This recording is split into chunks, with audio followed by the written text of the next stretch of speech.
கர்மாவை பற்றி வெஸ்டர்ன் கண்ட்ரிஸ்லேயும் நம்ம நாட்டிலையும் சொல்லப்பட்ட 12 பிரபஞ்ச விதிகள் என்ன? இதில் முதலாவது, நாம் எதை விதைத்தோமோ அதைத்தான் நாம் அறுவடை செய்கிறோம். நாம் வேப்ப விதையை போட்டுட்டு மாமரத்தை எதிர்பார்க்க முடியாது. வேப்பம் விதை போட்டால் வேப்ப மரம் தான் வரும். வேப்ப மரம்னா அது கசக்கத்தான் செய்யும். ஆனால் நம்ம மாம்பழத்தை எதிர்பார்த்தா அது வராது. இது மரத்தை பற்றி சொல்கிறது கிடையாது. நாம் எப்படி இருக்கிறோமோ, இந்த பிரபஞ்சத்துக்கு நாம் எதனை கொடுத்தோமோ அதைத்தான் நாம் மறுபடியும் திரும்ப பெறுகிறோம். நமக்கு எதை வேண்டும் என்று நாம் நினைக்கிறோமோ முதலில் அதை நாம் பிரபஞ்சத்துக்கு கொடுக்கணும். நாம் கொடுக்காம அது வரவே வராது. அதே சமயம் நாம் பிறரிடம் இருந்து எதனை எதிர்பார்க்கிறோமோ அதனை முதலில் நாம் பிறருக்கு தர வேண்டும். அன்பு வேணும்னா முதலில் நம்மேல் நாம் அன்பாக இருக்கணும், செல்ஃப் லவ். அதுக்கப்புறம் நாம் அனைவரையும் நேசிக்க வேண்டும், அனைவருக்கும் அந்த அன்பை நாம் காட்ட வேண்டும். அதுக்கப்புறம் தான் அவர்கிட்ட இருந்து அந்த அன்பு என்பது நமக்கு வரும். நாம் கொடுக்காம நமக்கு ஏதும் வராது. ஆனால் நாம் என்னை யாரும் கவனிக்கலையே, எனக்கு யாரும் கௌரவம் மரியாதை கொடுக்கலையே, ஏன் என்னை பார்த்தா யாருக்கும் ஆகலை? ஏன்னா நாம் எதை கொடுத்தோம்? நாம் ரொம்ப பெரியவங்க, நான் இப்படி தான் இருக்கணும். உண்மையை சொல்லப்போனால் நம்ம வீட்டில் பெரியவங்கன்னா நான் தான் வீட்டுக்கு பெரியவன்னா நான் ஒரு கம்பீரத்தோடு இருக்கணும். சிரிக்கக்கூடாது, பழகக்கூடாது, கொஞ்சம் லீனியண்ட்டாக இருக்கக்கூடாது. இருந்தால் அப்புறம் நம்ம கௌரவம் போய்டு, நம்மளை யாரும் மதிக்க மாட்டாங்கன்ற ஒரு போலியான ஒரு கௌரவத்தை நம்ம போட்டுக்கிட்டு இருக்கிறோம். அது போட்டுக்கிட்டு நான் எல்லாருக்கூடையும் கொஞ்சம் கண்டிப்பாக தான் இருப்பேன். வீட்டுக்கு பெரியவங்கன்னா கண்டிப்பாக தான் இருக்கணும். அந்த மாதிரி லீனியண்ட்டாக இருக்கவே கூடாது. அந்த கண்டிப்பு இல்லைன்னா குடும்பம் என்ன ஆகிடும்? அதுக்கு முன்னாடினா ஒரு கூட்டு குடும்பங்களாக இருந்தன. ஒரு வீட்டில் 12லேருந்து 15 பேர் 25 பேர் கூட இருப்பாங்க. அந்த மாதிரி அந்த பெரிய குடும்பத்தை கட்டி காப்பதற்கு நாம் இப்படித்தான் இருக்க வேண்டும் என்று அவங்க ரொம்ப கொஞ்சம் கடினமாக தான் தோன்றுவாங்க. ஆனால் அது புரிஞ்சுக்கிறதுக்கு யாரும் ஆள் இல்லை. அப்படி இருந்தால் தான் இந்த வீடு முழுக்க நம்ம பேச்சு கேட்கும் என்பது ஒரு பிரமை மட்டுமே. நாம் அன்பாக இருந்தால், நாம் பாசமாக இருந்தால், நாம் அனைத்தையும் செய்தால் அதுவே மறுபடியும் நமக்கு சேரும். நாம் மற்றவர்களுக்கு பயத்தை கொடுத்தால் நாம் பயப்படுற மாதிரி தான் நம்ம வாழ்க்கையில் நிகழ்வுகள் என்பது இருக்கும். நாம் மற்றவங்களை துன்புறுத்தினா அந்த துன்புறுத்தல் தான் நமக்கும் வரும். அஃப்கோர்ஸ் இந்த பிறவிலே இல்லாட்டி வேறு அடுத்த பிறவிலேயாவது மறுபடியும் அதே நிகழ்வுகள் தான் நமக்கு சேரும். கண்டிப்பாக. இப்போ நம்ம யாராவது துன்புறுத்து கொண்டு இருக்கிறாங்கன்னா ஒரு காலத்தில் ஒரு பிறவியில் நாம் அவங்கள துன்புறுத்தினோம். அதற்கு இப்போ நாம் அனுபவிச்சுக்கிட்டு இருக்கிறோம். அதை தவிர வேறு எதுவும் கிடையாது. இது எல்லாமே கர்மாவின் கணக்கு. ஸோ நாம் எதை விதைத்தோமோ அதைத்தான் நாம் மறுபடியும் பலனாக பெறுகிறோம். உங்களுக்கு பலன்கள் என்பது இனிமையாக இருக்க வேண்டும் என்றால் நாம் எதனை விதைக்கிறோம் என்ற ஒரு அவேர்னஸ் என்பது அங்கே இருக்கணும். சில விதைகள் உடனடியாக அதை அறுவடை செய்யலாம், சிலது அப்படியே மரங்களாகி அதுக்கப்புறம்தான் நமக்கு அந்த பலன்களை தரும். ஆனால் பலன் என்பது அது ஒரு இனிமையாக இருக்க வேண்டும் என்றால் நம் விதை கூட அதை போலவே இருக்க வேண்டுமே தவிர நாம் ஏதோ விதிச்சுட்டு ஏதோ ஒன்று எதிர்பார்க்க முடியாது. நமக்கு அரிசி வேணும்னா நெல்லை போட்டுட்டு அப்புறம் எனக்கு கோதுமை வரலன்னு சொன்னால் எப்படி வரும்?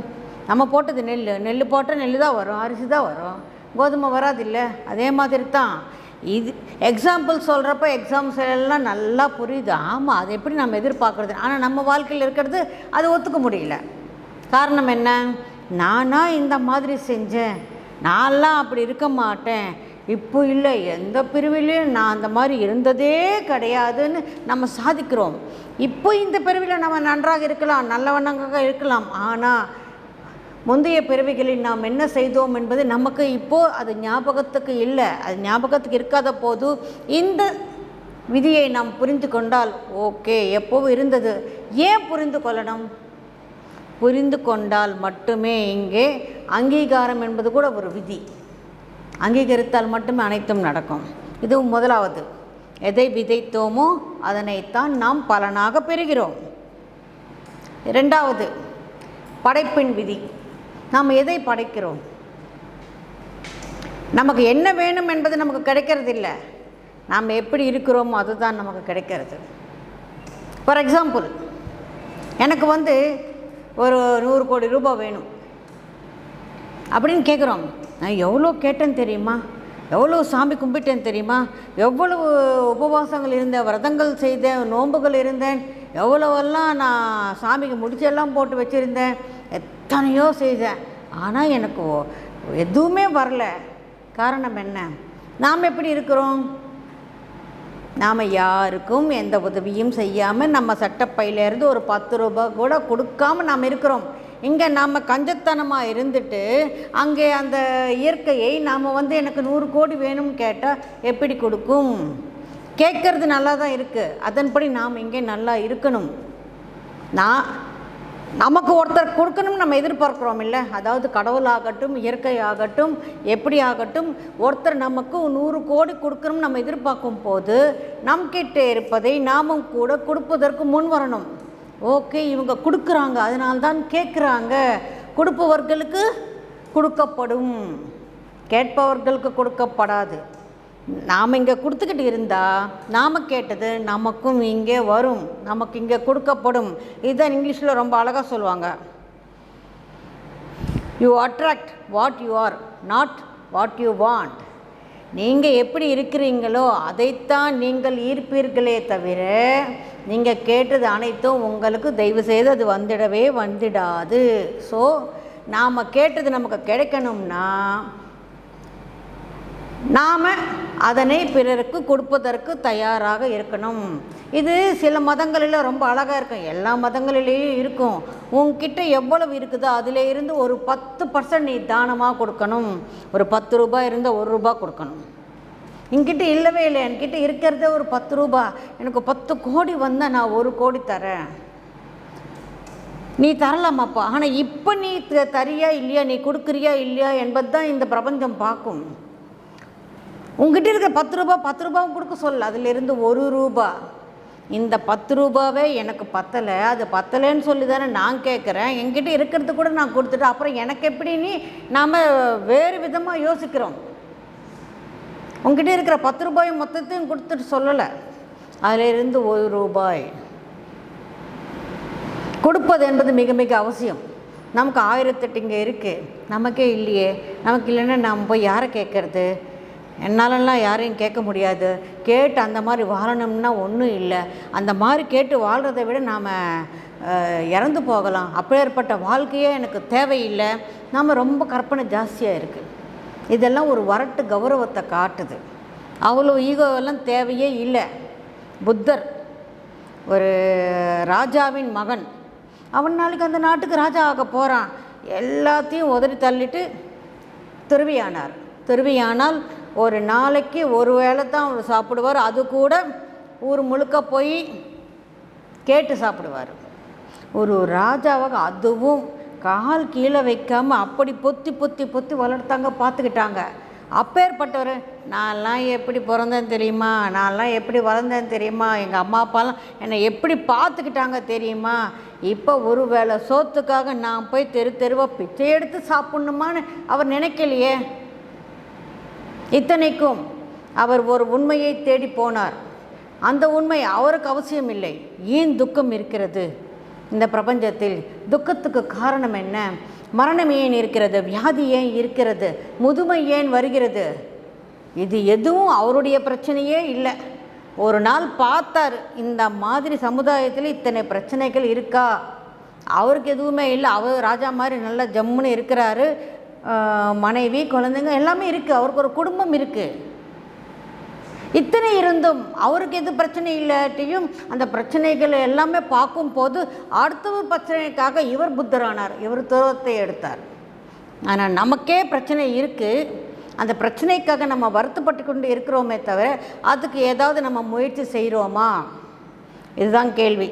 ஸோ நாம் எப்பேற்பட்ட மனநிலையில் நாம் இருக்கிறோமோ அதைத்தான் நாம் ஈர்க்கிறோமே தவிர நாம் கேட்டது அனைத்தும் நமக்கு கிடைக்காது.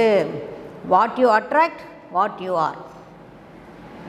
இங்கே கேட்குறது ஒன்றாக இருக்கிறது, ஆனால் நம்மளுடைய கேரக்டர் செயல்கள் வேறு விதமாக இருந்தால் அது கண்டிப்பாக வரவே வராது. பணிவாக இருக்கணும், இது 3வது விதி. பணிவாக இருக்கணும், அதாவது எந்த விதமான அகங்காரம் இல்லாமல் இருக்கணும். பணிவு எதுக்காக? பணிவு நம்ம வாழ்க்கையில் இருக்கிற அனைத்துக்கும் நாம் ஒரு நன்றி உணர்ச்சியோடு இருக்கணும். ஆனால் டக்குன்னு நம்ம மனசில் வருதுன்னு நன்றி சொல்கிற மாதிரி நம்ம வாழ்க்கையில் எதுவுமே இல்லையே, அதற்காகத்தான் நான் அந்த கஷ்டத்தை தாங்க முடியாமல் தான் நான் தியானத்துக்கே வந்திருக்கிறேன்.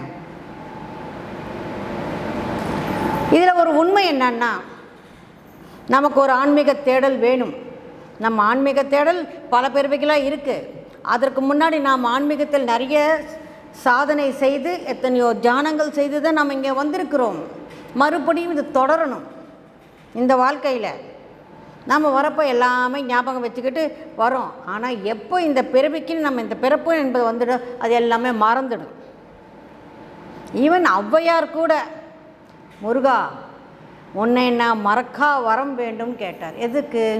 அந்த டச்சில் எப்பவும் அந்த ஸ்பிரிச்சுவல் டச்சில் இருக்கணும். இப்போ நாம் கூட வர்றப்ப இந்த பூமியில் மாயை என்பது இருக்குது, குடும்பம் என்பது இருக்குது. அதில் நம்ம மூழ்கிட்டால் மறுபடியும் அதிலேருந்து எழுந்து வர முடியாது.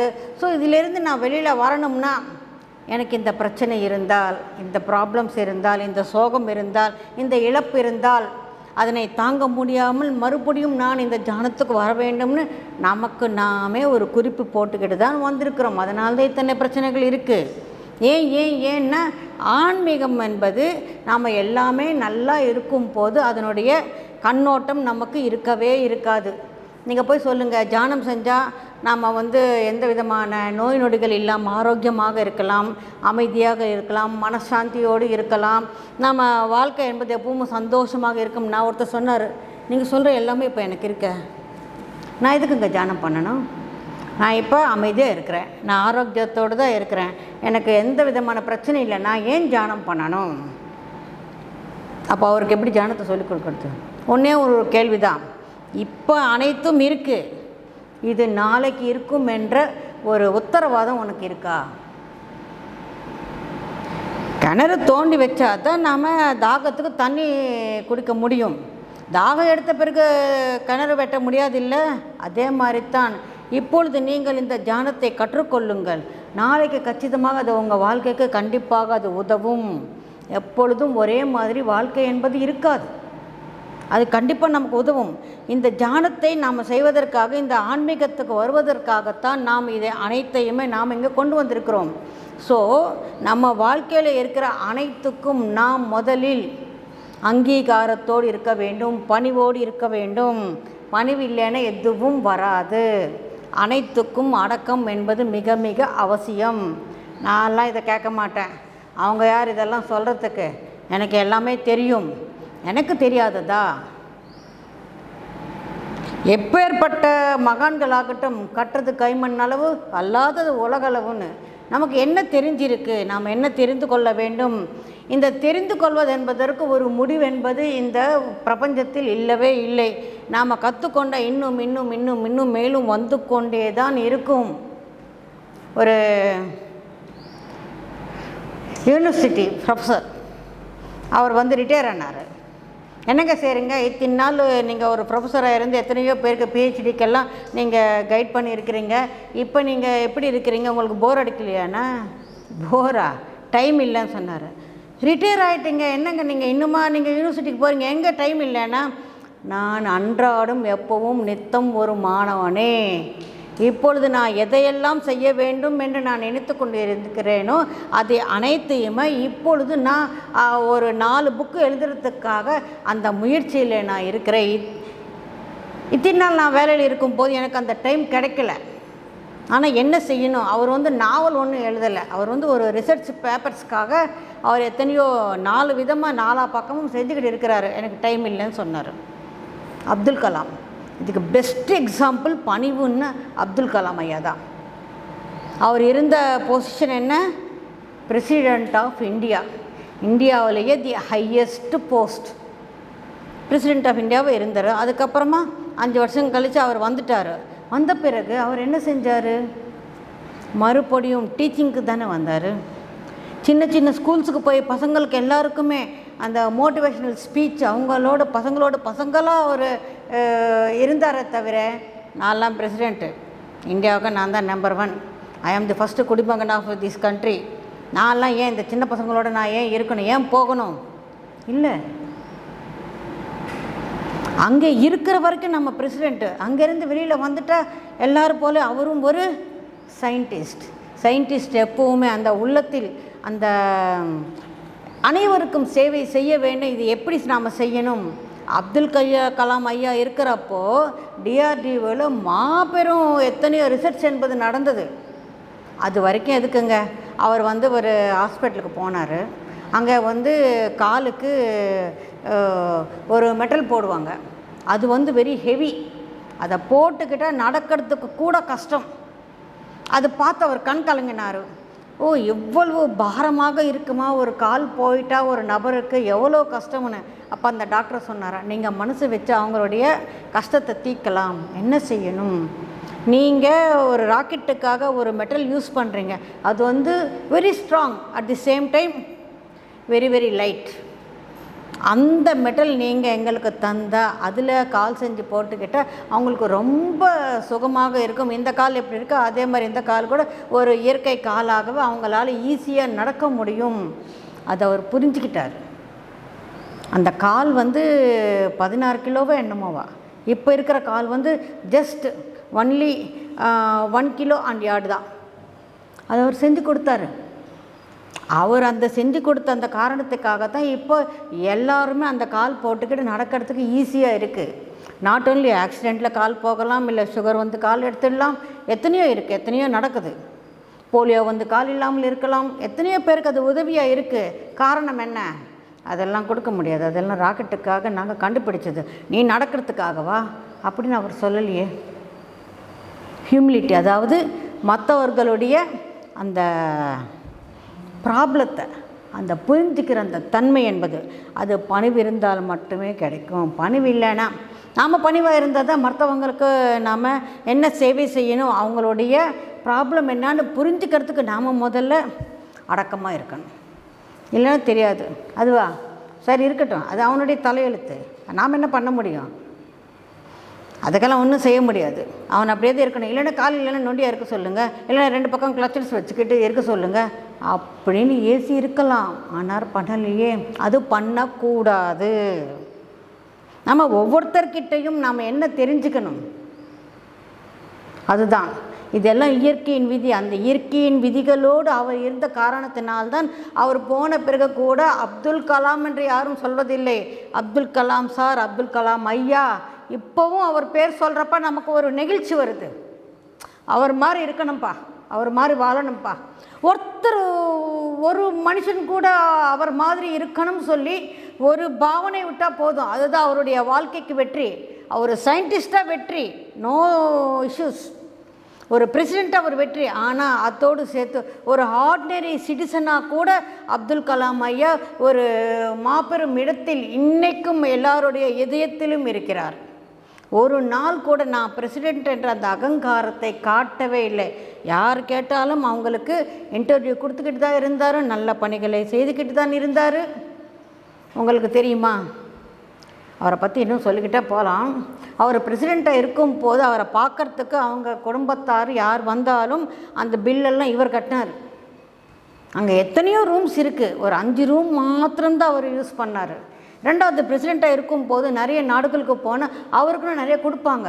அவர் என்ன சொன்னார் தெரியுமா, இது இந்தியன் பிரசிடெண்ட்டுக்கு கொடுத்தது, அப்துல் கலாமுக்கு கொடுத்ததில்ல, இது அனைத்தும் கவர்மெண்ட்டுக்கே போய் சேரணும், எல்லாத்தையும் கவர்மெண்ட்டுக்கு கொடுத்துட்டு தனக்கு உண்டான ஒரு 2 சூட்கேஸ் மாத்திரம் எடுத்துக்கிட்டு வந்தார். ஒரு 4 சூட்கேஸ், வேறு எதையுமே எடுத்துக்கிட்டு வரல. அது பிரசிடெண்ட் ஆஃப் இந்தியா கொடுத்தது, அப்துல் கலாமுக்கு கொடுத்தது கிடையாது. அது சொல்கிறதுக்கு நமக்கு எவ்வளோ பெரிய ஒரு மனம் என்பது வேணும். எனக்கு கொடுத்தாங்கன்னு சொல்லலை, அவர் என் பதவிக்கு கொடுத்தாங்க. இப்போ நான் அந்த பதவியில் இல்லைன்னு அது எந்த கிடையாது. இது அனைத்தும் நாம் தெரிந்து கொண்டால் இது அனைத்தும் பிரபஞ்ச விதிகளுக்கு உட்பட்ட ஒரு கேரக்டர். அதனால தான் நம்ம இன்றைக்கும் அவரை பார்த்து நம்ம பேசிக்கிட்டு இருக்கிறோம். 4வது வளர்ப்பின் விதி, தி லா ஆஃப் growth. growth என்பது எப்படி வரும்? நீ எப்படி இருக்கிறியோ அதன் பற்றி தான் உங்களுடைய growth என்பது இருக்கும். அதாவது வெளி உலகத்தில் நாம் எத்தனையோ தேடுறோம், எத்தனையோ இருக்குது. ஆனால் உண்மை என்ன? உள்ளுக்குள்ளே ஒரு இன்னர் வேர்ல்டு என்பது இருக்குது, இன்னர் உலகம். அந்த இன்னர் உலகம் தான் உங்களுடைய அவுட்டர் உலகத்தை அது கண்ட்ரோல் பண்ணுது. இங்கே இருக்கிற இந்த கண்ட்ரோல் நம்ம கையில் இருக்குது, அவுட்டர் உலகத்தில் கண்ட்ரோல் நம்ம கையில் இல்லை. ஆனால் நாம் என்ன செய்கிறோம்? அவுட்டரில் இருக்கிற வெளி உலகத்தை நாம் மாற்ற பார்க்குறோமே தவிர நாம் மாறுறதுக்கு நம்ம தயாராக இல்லை. முதலில் நம்மை நாம் மாற்றிக்கணும். நாம் மாறினால் மட்டுமே இந்த உலகம் மாறும். நான் ஒருத்தன் மாறிட்டா இந்த பிரபஞ்சம் மாறிடுமா? ஆனால் ஆன்மீகம் என்ன சொல்லுது? நீங்கள் ஒருத்தர் ஒரு மாற்றத்துக்கு ஒரு விதை போட்டால் போதும், அது பிரபஞ்சத்தில் ஒரு தாக்கத்தை உண்டாக்கும். ஒருத்தர் நம்பினால் போதுங்க, ஒருத்தர் நின்னால் போதும், ஒரு ஊரே நல்லா இருக்குது. சைனாவில் ஒரு ஊர் ரொம்ப வறட்சியில் இருக்குது,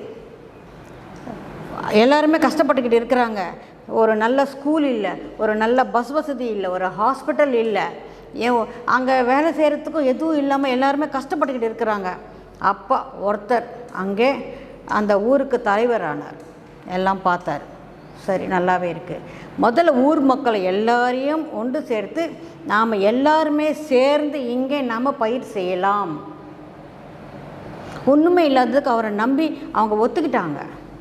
எந்த அளவுக்கு அது வளர்ந்துடுச்சுன்னா அந்த ஊரில் இருக்கிற மக்கள் இல்லாமல் வேறு ஊர்களில் இருந்து விவசாய கூலிகளாக வந்து அங்கே வேலை செஞ்சுக்கிட்டு இருந்தாங்க. அதுக்கு அவர் தந்தது என்ன தெரியுமா? ஃப்ரீ வீடு, ஃப்ரீ பஸ் வசதி, ஃப்ரீ ஸ்கூல், ஃப்ரீ ஹாஸ்பிட்டல், 2வது ஃப்ரீயாக எல்லாருக்குமே ரேஷன். ரேஷன் எல்லாம் ஃப்ரீயாக கொடுத்தாங்க. அவங்க வரப்போகிற வசதி, அவங்க குடும்பத்துக்கு எல்லாம் வேணும், எல்லாமே பார்த்துக்கிட்டாரு. இப்போ அது வந்து ஒரு பெரிய லிஸ்டட் கம்பெனியாக இருக்குது. எத்தனையோ ஃபேக்ட்ரிஸ் ஆரம்பித்தாங்க அதுக்கு பை ப்ராடக்ட்ஸ்க்காக. இப்போ அவங்களுக்கு ஒரு நிமிஷம் கூட டைம் இல்லை, நிறைய சம்பாதிக்கிறாங்க. அவ்வளவு இருந்தும் ஸ்டாக் மார்க்கெட்டில் அவங்களுக்கு மாபெரும் ஒரு பங்கு இருக்குது. எங்கேயும் வெளியில் போக முடியலையா? அவங்களுக்கு ஒரு அம்யூஸ்மெண்ட் பார்க்கு போகிறதுக்கு கூட டைம் இல்லை. என்ன பண்ணார் தெரியுமா? ஊருக்கு வெளிப்புறத்தில் பெரிய அம்யூஸ்மெண்ட் பார்க்கே அவர் உருவாக்கினார். இங்கே போய் நீங்கள் இருக்கலாம், செய்யலாம்.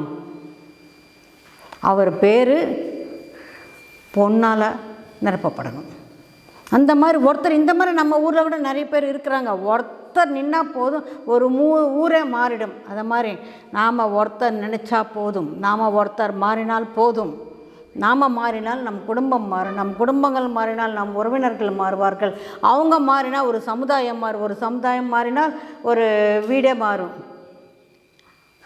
சமுதாயம் மாறினால் அந்த ஏரியா மாறும், ஏரியா மாறினால் அந்த ஸ்டேட் மாறும், ஸ்டேட் மாறினால் அந்த நாடே மாறும்.